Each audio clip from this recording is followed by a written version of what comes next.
बैस जी, मुख्यमंत्री श्रीमान एकनाथ शिंदे जी, मंत्रिमंडल के मेरे सहयोगी निर्मला सीतारमण जी, भागवत कराड़ जी, पंकज चौधरी जी, महाराष्ट्र सरकार के उप मुख्यमंत्री देवेंद्र जी अजीत जी, रिजर्व बैंक के governor Shaktikanta Das ji, reserve bank of India के अधिकारी, अन्य महानुभाव, देवी और सज्जनों, आज भारत का रिजर्व बैंक एक ऐतिहासिक पड़ाव पर पहुंचा है। आरबीआई ने अपने 90 इयर्स पूरे किए हैं।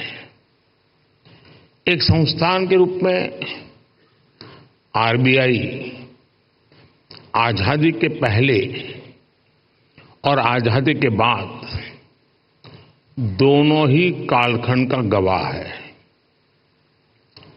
आज पूरी दुनिया में आरबीआई की पहचान उसके प्रोफेशनलिज्म और कमिटमेंट की वजह से बनी है। मैं आप सभी को रिजर्व बैंक ऑफ इंडिया के सभी कर्मचारियों और अधिकारियों को आरबीआई की स्थापना के 90 इयर्स की बधाई देता हूं।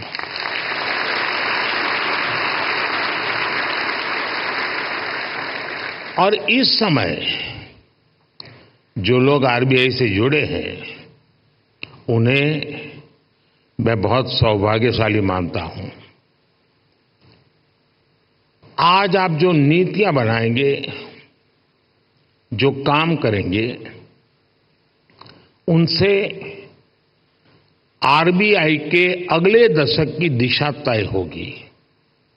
ये दशक इस संस्थान को उसके शताब्दी वर्ष तक ले जाने वाला दशक है और ये दशक विकसित भारत की संकल्प यात्रा के लिए भी उतना ही अहम है।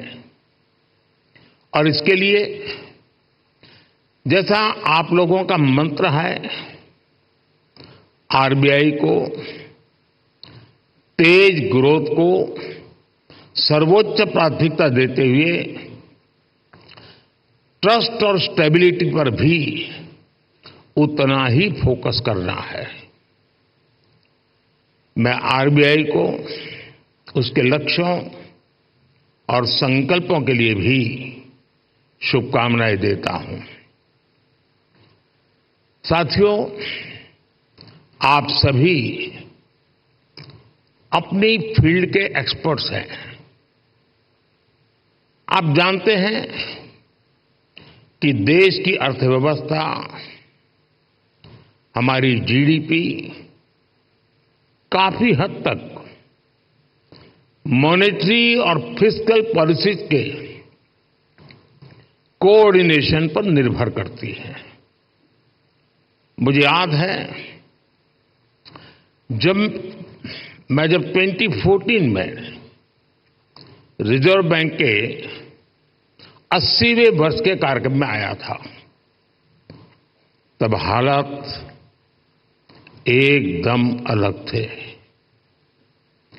भारत का पूरा बैंकिंग सेक्टर समस्याओं और चुनौतियों से जूझ रहा था। एनपीए को लेकर, भारत के बैंकिंग सिस्टम की स्टेबिलिटी और उसके भविष्य को लेकर हर कोई आशंका से भरा हुआ था। हालात इतनी खराब थी कि पब्लिक सेक्टर बैंक्स देश की आर्थिक प्रगति को जरूरी गति नहीं दे पा रहे थे। हम सभी ने वहां से शुरुआत की और आज देखिए, आज भारत के बैंकिंग सिस्टम को दुनिया में एक स्ट्रांग और सस्टेनेबल सिस्टम माना जा रहा है।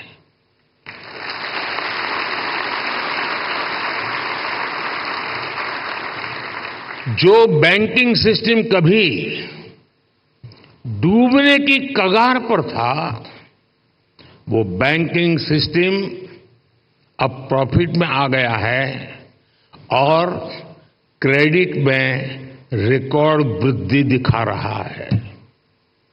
फ्रेंड्स, आप भी जानते हैं कि सिर्फ 10 साल में इतना बड़ा परिवर्तन आना आसान नहीं था।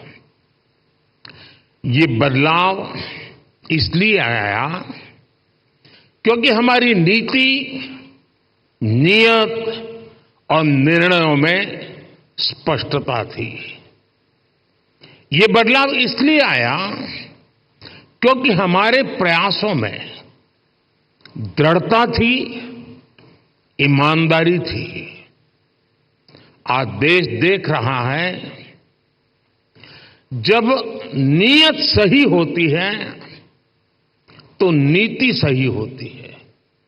जब नीति सही होती है तो निर्णय सही होते हैं, और जब निर्णय सही होते हैं तो नतीजे सही मिलते हैं।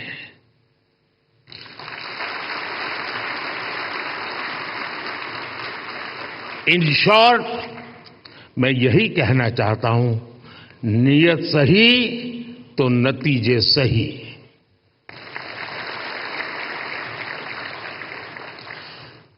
कैसे देश का बैंकिंग सिस्टम ट्रांसफॉर्म हुआ, ये अपने आप में एक स्टडी का विषय है। हमने कोई भी सिरा ऐसा नहीं था जिसे ऐसे ही छोड़ दिया हो। हमारी सरकार ने रिकॉग्निशन, रिजोल्यूशन और रिकैपिटलाइजेशन की रणनीति पर काम किया। पब्लिक सेक्टर बैंक के हालात सुधारने के लिए सरकार ने करीब 3.5 लाख करोड़ का कैपिटल इन्फ्यूजन किया और साथ ही गवर्नेंस संबंधी कई रिफॉर्म्स भी किए। अकेले इंसॉल्वेंसी एंड बैंक्रप्सी कोड की नई व्यवस्था से ही करीब 3.25 लाख करोड़ के लोन्स रिजॉल्व हुए। और एक आंकड़ा देशवासियों को जरूर जानना जरूरी है। 27,000 से ज्यादा ऐसी एप्लीकेशंस जिसमें 9 लाख करोड़ रुपए से ज्यादा का अंडरलाइन डिफॉल्ट था, वो आईबीसी में एडमिशन से पहले ही रिजॉल्व हो गई। ये दिखाता है कि इस नई व्यवस्था का सामर्थ्य कितना ज्यादा है। बैंकों का जो ग्रॉस एनपीए 2018 में 11.25% के आसपास था, वो सितंबर 2023 आते आते 3% से भी कम हो गया।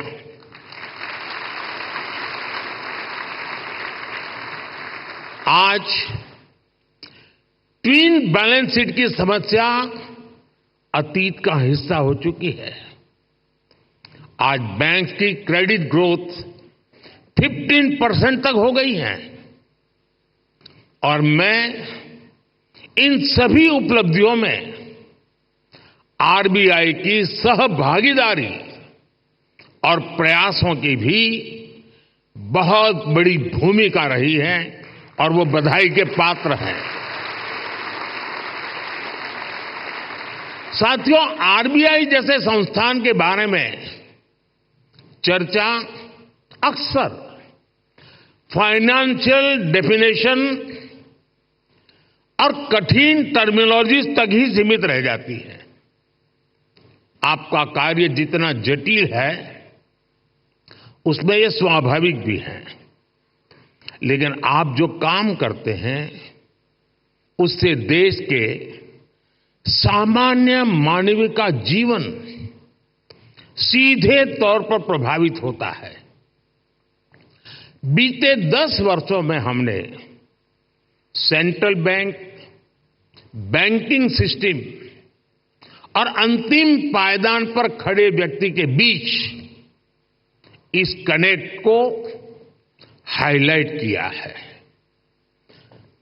गरीबों का फाइनेंशियल इंक्लूजन आज इसका बहुत बड़ा उदाहरण है। आज देश में 52 करोड़ जनधन खाते हैं। इनमें भी 55% से ज्यादा खाते महिलाओं के नाम पर है।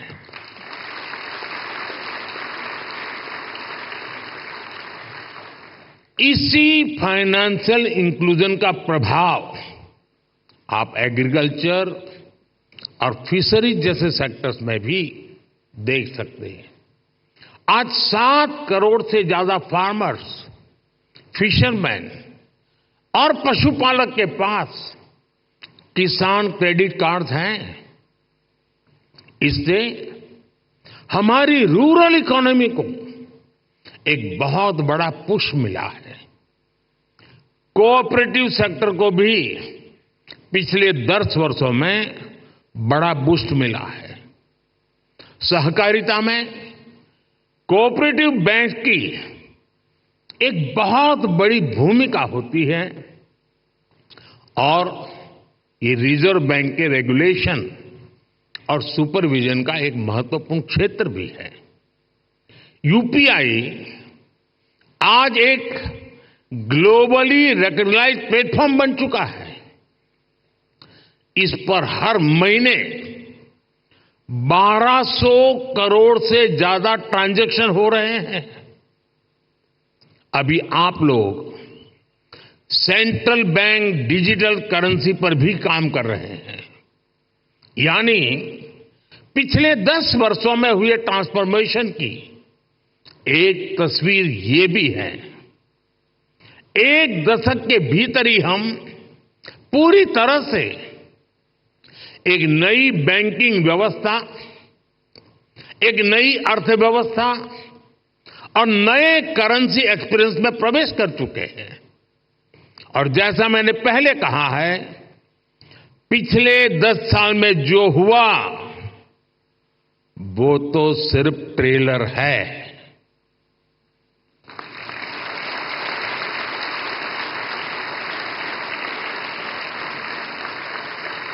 अभी तो बहुत कुछ करना है।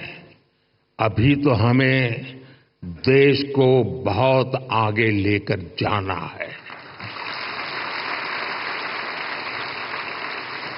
साथियों, बहुत जरूरी है कि हमारे पास अगले 10 साल के लक्ष्य बिल्कुल स्पष्ट हो। हमें मिलकर अगले 10 साल में डिजिटल ट्रांजैक्शन की संभावनाओं को विस्तार देना होगा। हमें कैशलेस इकोनॉमी से आ रहे इन बदलावों पर नजर भी रखनी होगी। हमें फाइनेंशियल इंक्लूजन और एम्पावरिंग एफर्ट्स को भी और बेहतर करना होगा। साथियों, इतनी बड़ी जनसंख्या की बैंकिंग नीड्स भी अलग अलग हो सकती है। कई लोग फिजिकल ब्रांच मॉडल को पसंद करते हैं, कई लोगों को डिजिटल डिलीवरी पसंद होती है। देश को ऐसी नीतियां बनाने की जरूरत है जिससे ईज ऑफ डूइंग बैंकिंग बेहतर हो और सभी को उनकी जरूरत के अनुसार क्रेडिट एक्सेस मिल सके। डीपीआई के क्षेत्र में भारत को अग्रणी बनाने के लिए हमें आर्टिफिशियल इंटेलिजेंस, मशीन लर्निंग की निरंतर मदद लेनी चाहिए। भारत की प्रगति तेज गति से हो, इंक्लूसिव हो, सस्टेनेबल हो, इसके लिए रिजर्व बैंक को लगातार कदम उठाते रहने होंगे। एक रेगुलेटर के तौर पर आरबीआई ने बैंकिंग सेक्टर में रूल बेस्ड डिसिप्लिन और फाइनेंशियली प्रूडेंशियल प्रैक्टिसेस को सुनिश्चित कराया है, लेकिन इसके साथ ही ये भी आवश्यक है कि आरबीआई विभिन्न सेक्टर्स की भविष्य की जरूरतों का आकलन करते हुए अभी से तैयारी करे, बैंकों को प्रोत्साहित करे, प्रोएक्टिव कदम उठाए। मैं आपको विश्वास दिलाता हूं कि सरकार आपके साथ है।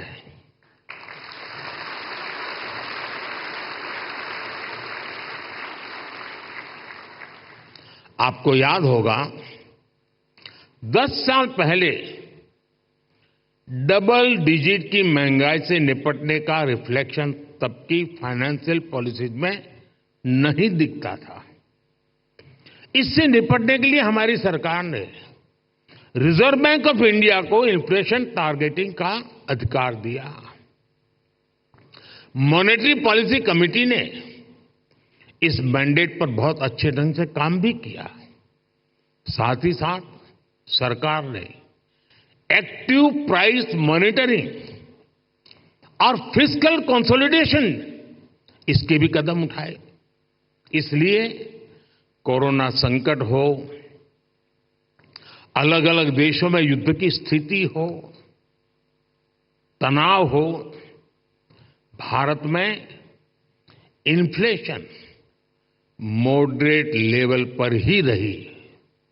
साथियों, जिस देश की प्रायोरिटी स्पष्ट हो उसे प्रोग्रेस करने से कोई नहीं रोक सकता।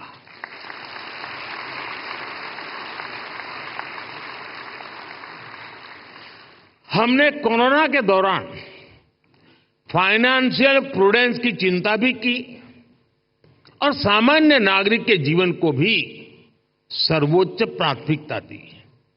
यही वजह है कि भारत का गरीब, भारत का मिडिल क्लास उस आपदा से उबरकर अब अर्थव्यवस्था को गति दे रहा है। दुनिया के बड़े बड़े देश जहां अभी तक उस झटके से उबरने की कोशिश कर रहे हैं, वहीं इंडियन इकोनॉमी नए रिकॉर्ड बना रही है।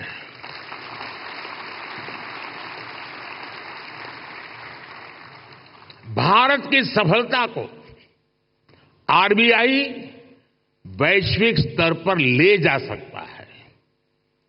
इन्फ्लेशन कंट्रोल और ग्रोथ में एक बैलेंस बनाना किसी भी डेवलपिंग कंट्री की बहुत यूनिक जरूरत होती है।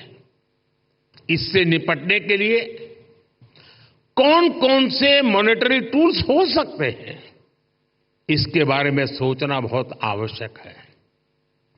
आरबीआई इसके लिए एक मॉडल बनकर ग्लोबल लीडरशिप की भूमिका निभा सकता है। और ये बात मैं 10 साल के अनुभव के बाद कहता हूं, और ये बात दुनिया को निकट से जानने समझने के बाद कह रहा हूं। और इससे पूरे ग्लोबल साउथ को बहुत बड़ी मदद मिल सकती है। फ्रेंड्स, अगले 10 साल के टारगेट तो तय करते हुए हमें एक बात और ध्यान रखनी है, वो है भारत के युवाओं की एस्पिरेशंस। भारत आज दुनिया के सबसे युवा देशों में से एक है। इस युवा एस्पिरेशंस को पूरा करने में आरबीआई का अहम रोल है। बीते 10 साल में सरकार की पॉलिसीज की वजह से नए नए सेक्टर्स बने हैं। इन सेक्टर्स में देश के युवाओं को नए अवसर मिल रहे हैं। आप देखिए, आज ग्रीन एनर्जी जैसे उभरते हुए क्षेत्रों का विस्तार हो रहा है। सरकार सोलर एनर्जी और ग्रीन हाइड्रोजन जैसे सेक्टर्स को प्रमोट कर रही है। आज देश में इथेनॉल ब्लेंडिंग को लगातार बढ़ाया गया है। डिजिटल टेक्नोलॉजी में आज भारत एक प्राइम प्लेयर बनकर उभरा है। हमने स्वदेशी 5G टेक्नोलॉजी पर काम किया है। डिफेंस सेक्टर हम बड़े एक्सपोर्टर की भूमिका में आ रहे हैं। एमएसएमई पूरी भारतीय अर्थव्यवस्था और मैन्युफैक्चरिंग सेक्टर की बैकबोन जैसे हैं। ऐसे सारे सेक्टर्स में अलग अलग तरीके के कर्ज की जरूरत होती है। कोरोना के समय हमने एमएसएमई सेक्टर के लिए जो क्रेडिट गारंटी स्कीम बनाई, उसने इस सेक्टर को बहुत बड़ी शक्ति दी थी। रिजर्व बैंक को भी आगे out of the box policies के बारे में सोचना होगा। और मैंने देखा है हमारे शक्तिकांत जी आउट ऑफ बॉक्स सोचने में माहिर है।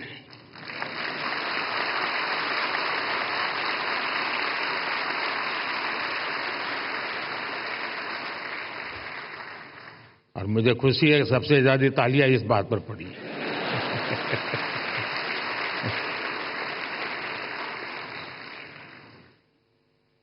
विशेषकर नए सेक्टर्स में हमारे युवाओं को पर्याप्त क्रेडिट अवेलेबिलिटी मिले, ये सुनिश्चित किया जाना बहुत जरूरी है। साथियों, 21वीं सदी में इनोवेशन का बहुत महत्व रहने वाला है। सरकार इनोवेशन पर रिकॉर्ड इन्वेस्ट कर रही है। आपने देखा है, अभी अभी हमने जो इंटरिम बजट दिया, उसमें इनोवेशन के लिए 1 लाख करोड़ रुपए का रिसर्च फंड भी बनाया है। कटिंग एज टेक्नोलॉजी पर जो प्रपोजल आएंगे, जो लोग इस क्षेत्र में काम करना चाहते हैं, हम उनके लिए कैसे प्रिपेयर हो, ये सोचना बहुत आवश्यक है। और आरबीआई को अभी से सोचना चाहिए कि वो कैसे उनकी मदद करेगा। हमें ऐसे लोग पहचानने होंगे, हमें ऐसी टीम्स बनानी होगी जो परंपरागत कारोबार हैं, जो आने वाले विषय हैं, हमें उन्हें लेकर एक्सपर्टीज डेवलप करनी चाहिए। इसी तरह स्पेस सेक्टर ओपन हो रहा है। इसमें नए नए स्टार्टअप्स आ रहे हैं, तो उनको क्रेडिट के लिए किस तरह का सपोर्ट चाहिए, ये हमें देखना होगा। इसी तरह भारत में एक सबसे बड़ा क्षेत्र नया पूरी ताकत के साथ आ रहा है, वो है टूरिज्म सेक्टर। टूरिज्म सेक्टर भी बढ़ रहा है और पूरी दुनिया भारत आना चाहती है, भारत देखना चाहती है, भारत समझना चाहती है। अभी कहीं मैंने पढ़ा था, जो ये टूरिज्म के एक्सपर्ट होते हैं, उनका कहा है कि आने वाले वर्षों में रिलीजियस टूरिज्म में दुनिया का सबसे बड़ा कैपिटल अयोध्या बनने वाला है।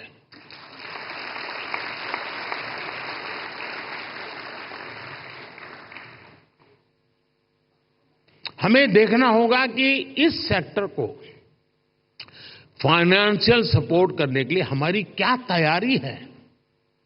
जो देश में नए नए सेक्टर्स बन रहे हैं, हमें उनमें अभी से एक्सपर्टीज डेवलप करनी चाहिए और उनको हम कैसे सपोर्ट करेंगे, इस पर भी पहले से मंथन होना चाहिए। अभी 100 दिन मैं चुनाव में बिजी हूं, तो आपके पास भरपूर समय है। आप सोच के रखिए, क्योंकि शपथ लेने के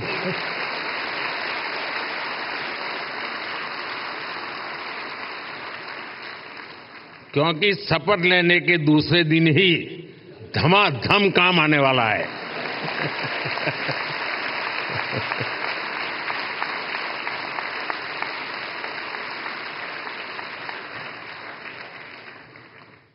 साथियों, हम लोगों ने फाइनेंशियल इंक्लूजन पर बहुत काम किया है, डिजिटल पेमेंट पर बहुत काम किया है। इससे हमारे छोटे बिजनेस की, रेहड़ी पटरी वालों की फाइनेंशियल कैपेसिटी अब ट्रांसपेरेंटली दिखाई देने लगी है। अब इस जानकारी का उपयोग करते हुए हमें उन्हें फाइनेंशियल एम्पावर करना है। फ्रेंड्स, हमें मिलकर अगले 10 वर्षों में एक और बड़ा काम करना है। हमें भारत की आर्थिक आत्मनिर्भरता को बढ़ाना है। हमें कोशिश करनी है कि हमारी इकोनॉमी दुनिया के संकटों से कम प्रभावित हो। आज भारत ग्लोबल जीडीपी ग्रोथ में 15% के साथ ग्लोबल ग्रोथ का इंजन बन रहा है। इन स्थितियों में ये प्रयास होना चाहिए कि हमारा रुपया पूरी दुनिया में ज्यादा एक्सेसिबल भी हो, एक्सेप्टेबल भी हो। एक और ट्रेंड जो बीते कुछ वर्षों में पूरी दुनिया में देखने को मिला है, वो है बहुत ज्यादा आर्थिक विस्तार और बढ़ता हुआ कर्ज। कई देशों का प्राइवेट सेक्टर डेट तो उनकी जीडीपी के 2 गुने तक पहुंच गया है। कई देशों का डेट लेवल उस देश के साथ साथ पूरी दुनिया की अर्थव्यवस्था को प्रभावित करता है। रिजर्व बैंक को इस पर भी एक स्टडी करनी चाहिए। भारत की ग्रोथ के जितने प्रॉस्पेक्ट्स और पोटेंशियल है, उसको ध्यान में रखते हुए क्रेडिट की कितनी उपलब्धता होनी चाहिए और उसको कैसे सस्टेनेबल तरीके से मैनेज किया जाना चाहिए, इसे आधुनिक परिप्रेक्ष्य में तय किया जाना बहुत आवश्यक है। साथियों, देश के लिए जरूरी प्रोजेक्ट्स को फंडिंग देने के लिए हमारी बैंकिंग इंडस्ट्री को उसके आगे बढ़ना भी उतना ही जरूरी होगा। और इस आवश्यकता के बीच आज कई मोर्चों पर चुनौतियां भी हैं। एआई और ब्लॉकचेन जैसी नई तकनीकों ने बैंकिंग के तरीकों बदला है, पूरा तरीका बदल गया। बढ़ती डिजिटल बैंकिंग की व्यवस्था में साइबर सिक्योरिटी की भूमिका बहुत अहम हो गई है। फिनटेक में होने वाले नए इनोवेशंस बैंकिंग के नए तरीके बनाने जा रहे हैं। ऐसी परिस्थितियों में देश के बैंकिंग सेक्टर में, उसके स्ट्रक्चर में क्या बदलाव जरूरी है, इस पर हमें सोचना होगा। इसमें हमें नए financing, operating and business models की आवश्यकता हो सकती है। ग्लोबल चैंपियंस की क्रेडिट जरूरतों से लेकर रेहड़ी पटरी वालों तक की जरूरत को, कटिंग एज सेक्टर से लेकर ट्रेडिशनल सेक्टर्स तक की जरूरतों को हम पूरा कर सकें, ये विकसित भारत के लिए बहुत जरूरी है। विकसित भारत के बैंकिंग विजन के इस पूरे अध्ययन के लिए रिजर्व बैंक बहुत उपयुक्त संस्था है। आपके ये प्रयास 2047 के विकसित भारत के निर्माण के लिए बहुत अहम होंगे। एक बार फिर आप सबको मेरी बहुत बहुत शुभकामनाएं। धन्यवाद।